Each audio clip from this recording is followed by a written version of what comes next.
Sixth के सामाजिक अध्ययन पुस्तक के चैप्टर में आज प्राचीन भारत की सांस्कृतिक परंपराएं चैप्टर हम पढ़ रहे हैं और इसमें आज हम वेद और वैदिक संस्कृति के बारे में अध्ययन करेंगे कि प्राचीन भारत की जड़ें जो है वेद और वैदिक संस्कृति से जुड़ी हुई हैं, उसको ही चर्चा करेंगे। आज हम जानेंगे कि वेद क्या है, वैदिक संस्कृति क्या है। चर्चा करते हैं, चलिए शुरू करते हैं। तो सबसे पहले खंड क देखेंगे कि वेद क्या है। तो वेद का टेक्निकल शब्द आप देखिए, तकनीकी शब्द क्या अर्थ है इसका। वेद शब्द जो है विद से आया है, जिसका अर्थ होता है ज्ञान। यानी विद शब्द है और विद शब्द का अर्थ होता है ज्ञान।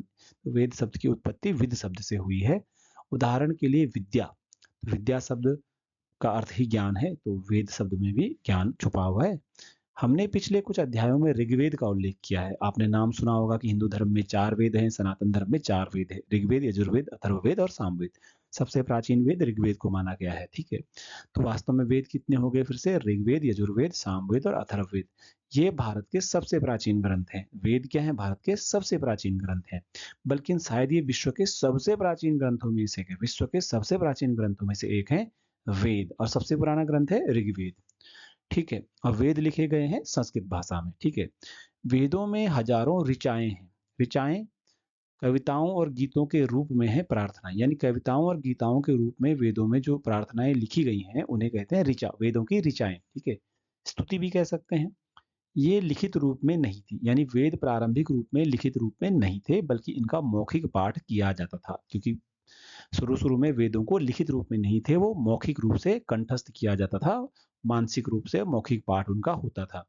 वेदों की ऋचाएँ या वेदों का लेखन सप्त सिंधु क्षेत्र में लिखा गया, जिनके बारे में हम अध्याय 5 में पढ़ चुके। सप्त सिंधु क्षेत्र, ये भारतीय उपमहाद्वीप का थोड़ा पश्चिमी हिस्सा है, वहाँ पर सप्त सिंधु क्षेत्र 7 नदियों का क्षेत्र था, वहाँ पर वेदों का सिंधु नदी के अगल-बगल वेद लिखे गए थे। यह कहना कठिन है कि इन चारों ग्रंथों में से सबसे प्राचीनतम ग्रंथ ऋग्वेद की रचना कब हुई। भले ही ये कहना कठिन है कि ऋग्वेद की रचना कब हुई, वैसे कुछ विद्वानों का मानना है कि 1500 ईसा पूर्व के समय में शायद ऋग्वेद के संकलन हुआ होगा, लेकिन रचना कब हुई ये हम कन्फर्म नहीं कह सकते हैं।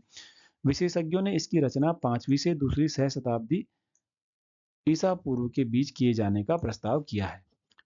तो कुछ विशेषज्ञों का मानना है कि 5वीं से दूसरी सहस्त्राब्दी ईसा पूर्व में इसका शायद संकलन किया गया होगा। इस प्रकार यह ग्रंथ 100 से 200 पीढ़ियों तक गहन प्रशिक्षण के माध्यम से स्मृतिबद्ध किए गए एवं मौखिक रूप से बिना किसी परिवर्तन के आगे संप्रेषित किए गए। तो कुल मिलाकर के 100 से 200 पीढ़ियों तक गहन ट्रेनिंग, बहुत ट्रेनिंग हुई और लोगों की स्मृतियों में वैदिक मंत्र थे और धीरे-धीरे उनको मौखिक रूप से एक पीढ़ी से दूसरी पीढ़ी तक बिना किसी विशेष परिवर्तन के आगे ट्रांसमिट किया गया। उनको एक पीढ़ी से दूसरी पीढ़ी तक इनको भेजा गया। तो कुल मिलाकर के अभी हमने ये जाना कि वेद क्या होते हैं, वेद किस भाषा में लिखे गए हैं, वेदों की संख्या कितनी है और वेदों की रचना किस क्षेत्र में हुई, और वेदों का एक तरह से महत्व भी हम आगे जानने वाले हैं। तो ये फिलहाल तो ये चैप्टर यहाँ पर फिनिश हो रहा है। अब इसमें ध्यान रखने वाली बातें यहाँ पर देखिए क्या लिखा हुआ है कि हजारों वर्षों से किए गए वैदिक पाठशैली के सुव्यवस्थित संप्रेषण को 2008 में यूनेस्को ने मानवीयता के मौखिक और अमूर्त विरासत की अनुपम कोटि के रूप में मान्यता दी। आप जानते हैं यूनेस्को का फुल फॉर्म क्या है? United Nations Educational and Cultural Organization. तो यूनाइटेड नेशंस यानी संयुक्त राष्ट्र संघ की एक संस्था यूनेस्को ने वर्ष 2008 में हजारों सालों में जो वेदों का जो पाठ शैली था, मंत्र था, ऋचाएं थी, उसका जो ट्रांसमिशन हुआ है लोगों से लोगों तक, उसको मानवता का, मानवीयता का मौखिक और अमूर्त विरासत जो है उसको अनुपम कोटि के रूप में उसने मान्यता दी है। बहुत बड़ी बात है कि भाई पीढ़ी दर पीढ़ी ये चलता रहा। वैदिक रचनाओं की जो रचना किसने की है? आप ध्यान देते, वेदों की रचना, वेदों की ऋचाओं की रचना, वेदों के श्लोक या स्तुतियों की रचना किसने की? तो ऋषियों यानी जिन्हें कवि और ऋषिकाओं यानी कवयित्रियों द्वारा संस्कृत भाषा के एक प्रारंभिक रूप में वैदिक ऋचाओं की रचना की गई थी। ये ऋचाएं अनेक देवताओं यानी देवों और देवियों, जैसे कौन-कौन से वैदिक देवी देवता हैं जिनके लिए ऋचाएं लिखी गई हैं?